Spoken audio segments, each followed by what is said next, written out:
Hi, this is Scott Garibay, and today we're going to talk about the Dungeons & Dragons tale, The Legends of Vox Machina, that's showing over on Amazon Prime, and I'm going to share with you today the very best moment, the single best moment in Legends of Vox Machina Season 1, Episode 3, okay? Spoilers in this content for Legends of Vox Machina Amazon Prime, episodes 1 through 6. All right. So Matthew Mercer is just crushing it. He's the best banner carrier for Dungeons and Dragons in the world. Okay. So let's talk about the start and the finish of Legends of Vox Machina and what Matthew Mercer is doing for Dungeons and Dragons through Legends of Vox Machina right now on Amazon Prime. So first of all, the start of the Legends of Vox Machina story is the same as the start of Mighty Nine, and is the same as the third season, right? They all started at the same event, right? All of Critical Role's work comes from the birthday party of Liam O'Brien. Matthew Mercer got everybody together, and he used 4th edition to show them Dungeons and Dragons, right? And that was the start of Legends of Vox Machina. That was the start of Mighty Nine, and that was the start of the unnamed 3rd season game. By the way, it doesn't have a name. It doesn't have Vox Machina. It doesn't have Mighty Nine the way the other ones do, which is really odd, right? Because I looked for it, and it is currently unnamed. If you know what the name of that is, let me know. So basically, Legends of Vox Machina, like every single Critical Role story, Vox Machina, Mighty Nine, the unnamed 3rd season, they all started with Dungeons & Dragons 4th edition, and they all ended with Dungeons & Dragons 5th edition. They're all going to end with Dungeons & Dragons 5th edition. Now, Vox Machina is special. Now, so the start and end of Vox Machina is Dungeons & Dragons, right? Vox Machina story, The Legends of Vox Machina, is unique in that it had a middle dangle with Pathfinder, right? So some of the sessions of Legends of Vox Machina were run toward the beginning. Some of those sessions were run with Pathfinder, right? And now, what is Legends of Vox Machina's connection to Dungeons & Dragons? Well, it all comes out of the Liam O'Brien party. That's 4th edition. And I'm going to put the link below for the proof of that. It's actually in Wikipedia. It lists that as a 4th edition game, right? So the beginning of Vox Machina, the beginning of Mighty Nine, the beginning of the 3rd story, they're all starting from that. None of them happen without the Liam O'Brien birthday. So the start is Dungeons & Dragons. The end is Dungeons & Dragons. And Legends of Vox Machina is unique in that it has this middle dangling part. So what is Vox Machina's connection to Dungeons & Dragons? Well, there's a bold Sharpie line from Liam O'Brien's D&D 4th edition event, okay, to Legends of Vox Machina. And Vox Machina directly connects to Dungeons & Dragons. How does it connect? Through 4 separate books. There are over 1,000 pages of connection from Legends of Vox Machina of Legends of Vox Machina to Dungeons & Dragons. All right, let me give it to you. All right, first is Explorer's Guide to Wildemount. That's Exandria. That's in Tal'Dorei, Zorhas, and Dwendalia, and all of that. Official Dungeons & Dragons content. Like, the connection for Dungeons & Dragons to Legends of Vox Machina is not, like, it's literally official, right? Like, that's 250-page book that says, this is the world of Vox Machina, this is official Dungeons & Dragons setting, okay? Then, in addition to that, you get, where do we go from there? Oh, yeah. Then, Call to Netherdeep will be, like, driving that stake deeper into the ground, saying, Vox Machina's world is official Dungeons & Dragons world, okay? Then you have a Tal'Dorei book that was put out in 2015, maybe 2016, and that has right on its cover 5e. Now, is that Pathfinder 5e? No, it is not, because Pathfinder doesn't have a 5e. Everybody knows what 5e is. It's right there, right? Like, official connection to Dungeons & Dragons. Actually, that is a non-official connection to Dungeons & Dragons. That is a dotted Sharpie line, right, to Dungeons & Dragons, right? And then the brand new Tal'Dorei Reborn, right? Go to Darrington Press, and look on the first page, look on the primary, marketing page for Tal'Dorei Press, and it will say, this uses 5e rules. Pathfinder 5e? No, Pathfinder 5e doesn't exist, right? Only Dungeons & Dragons has a 5th edition. And when you look at the rules, they perfectly snap, like, right into Dungeons & Dragons. So there is 1,000 pages of content connecting Dungeons & Dragons directly or indirectly, right, to connecting Vox Machina directly or indirectly to Dungeons & Dragons. You know how many pages that connect Vox Machina to Pathfinder? Exactly 0. There you go. All right. So Vox Machina starts and ends with Dungeons & Dragons. It does have a middle dangle of Pathfinder, right? It's Pathfinder's in the mix, and it's the friend who was invited to the party and asked to leave early, right? So just want to get that clear because there seems to be some confusion on it, right? And I'll put my sources below. There you go. All right. Everything I just said, you will find in the sources below, okay? All right.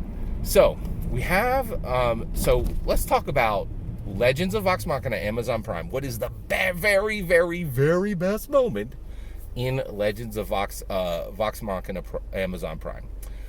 It is Vax getting caught by the Briarwoods in the Briarwoods room. All right, so the whole Vox Machina team, they go to Sovereign Uriel's palace, right? Or actually, it might not be his main palace. It's one of the buildings he owns, right? And he has a whole bunch of hoity-toity people over, including Vox Machina, who are now, like, they are considered official protectors of the realm, right? So they bring it in, and it's really fascinating, right? So basically, they bring in the Vox Machina team, right, to Sovereign Uriel's get together, right?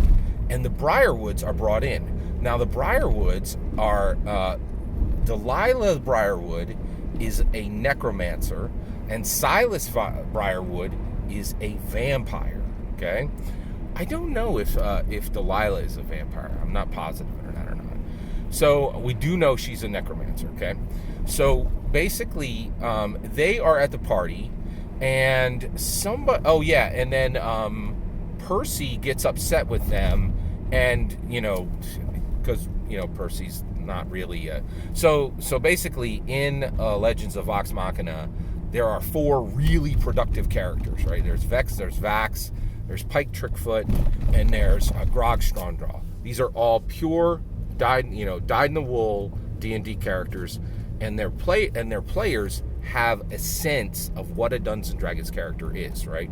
Now Percy, right, is an anchor on the show. The character is an anchor on the show. Every time he's on the scene, you see these anachronistic, his glasses are really anachronistic. The character, like Taliesin Jaffe, I just don't think he had any clue what a Dungeons & Dragons character was, right? And he had the opportunity. Now, again, there's Pathfinder. You have that Pathfinder middle dangle, right? And he had an opportunity to fix Percy, and all he had to do was give him a crossbow, and the character works. Lose the glasses, right? Like, I can forgive the glasses, right? But I can't forgive him not just switching the weapon to a crossbow, right? So Percy's on screen, and Percy, because Taliesin Jaffe, just drags, clutches at, Matthew Mercer's waist and makes Matthew Mercer drag him everywhere, right? He just, gets angry and totally shows his hands to the Briarwoods and makes it super easy for the Briarwoods to embarrass him. And Percy makes sure that the Briarwoods leave, knowing that Vax is infiltrating their room. So he just his character drags down Vox Machina exactly the way Taliesin Jaffe drags down Critical Role, right? Just not doing his homework, not understanding that Matthew Mercer is carrying the banner for Dungeons & Dragons and nothing else, right? Nobody in the world has done a better job of carrying and raising and never dropping the banner of Dungeons & Dragons than Matthew Mercer. Matthew Mercer is the greatest Dungeons & Dragons champion alive today. No one alive today has done more for Dungeons & Dragons than Matthew Mercer. And he's done it despite all the attempts of Taliesin Jaffe to not understand what the Critical Role stories are. Dungeons and Dragons tales, right? So, and it's a reciprocal relationship, right? Critical Role gets a tremendous amount of momentum from Dungeons and Dragons, and Dungeons and Dragons gets a tremendous amount of momentum from Critical Role, right? And their fates are tied, right? They're bound together at this point, right? Quite literally, like Matthew Mercer owes Dungeons and Dragons a third book, from what I've heard, right? Like he's writing it right now, right? Or somebody at Darrington Press is, right? And it'll need to go through Matthew Mercer before it's turned over, right? So Tal'Dorei, so the Briarwoods leave and go to their room, and there they find Vax, right? And it's really embarrassing for Vax, and not just embarrassing, but incredibly dangerous. He's like, oh man, I got caught, right? Like, and the part I love about this moment, and the reason why it is the very, very best thing in Legends of Vox Machina, Amazon Prime, Season 1, Episode 3, is because it's a natural one moment, right? This moment does not get in the story if the story is written. It only gets in the story if the dice are rolled. And Matthew Mercer, okay, who is a massive fan of Gary Gygax. You know how I know he's a massive fan of Gary Gygax? Because he went to Gary Gygax's house with Satine Phoenix, who cried when she arrived, almost like a pilgrimage at Gary Gygax's house. And Matthew Mercer, like, literally, puts his hands on the wall and touches Gary Gygax's house. He's a huge Gary Gygax fan, right? And so he understands that what Gary Gygax did was he said, okay, traditional old human storytelling is one person sits down and they write a tale, or a shaman thinks and he comes up with a tale and he presents it, or a whole bunch of people work on a small screen or a big screen story and they write down some words and then everybody does what happens in the words, right?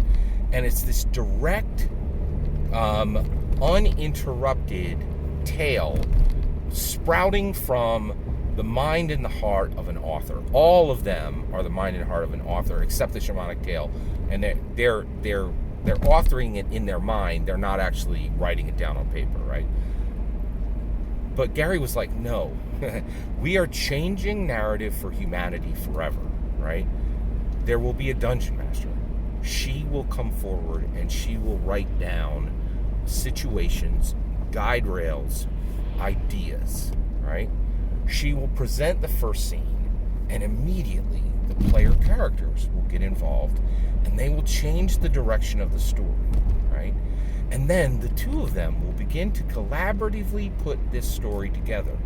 But then a third agent will arrive, and that is the polyhedral die. Randomness will be connected to humanity's story. Now, why did Gary do this? I think, in my humble opinion, the reason he did this was to make human storytelling better, right? We as flawed humans, right, flawed in heart and mind, right, we have this selfishness in us, right, and we want to tell stories that we enjoy telling and that tell the hero's tale and the villain's tale in the way we want. But life isn't like that. Randomness occurs in life. Chaos occurs in life. And Gary said, out with the old, in with the new.